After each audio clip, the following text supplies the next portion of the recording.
আমি দীর্ঘদিন প্রবাসে থাকি। তো এই সময়ে আমি কিছুটা সময় আমি ফ্রি পেয়েছি। ফ্রি পাওয়ার কারণ আমি প্রবাস জীবন আমার চলে যেতে হয়, কাজ করতে হয়। তো আমি ৩-৪ মাসের একটা ফ্রি সময় পাওয়ার কারণে আমি এই পৌরসভার সাথে যে রূপান্তর যে কম্পিউটার স্কিলটা শেখায়, সেখানে আমি ভর্তি হই এবং মোটামুটি আমি আগে কিছুই জানতাম না।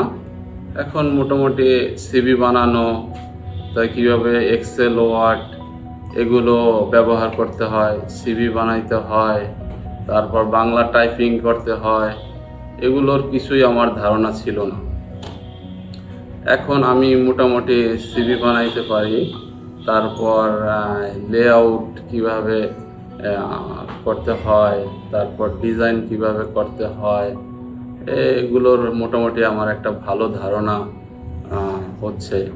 এখন এই বয়সেও আমি কেন শেখার চেষ্টা করছি, কারণ স্কিল প্রত্যেকটি মানুষেরই দরকার, কিন্তু মানুষ এটাকে গ্রহণ করা উচিত সময়ের সাথে সাথে। কিন্তু আমি হয়তো পারি নাই, কিন্তু এখন এই সময়েও আমি চেষ্টা করতেছি স্কিলটা শেখার জন্য।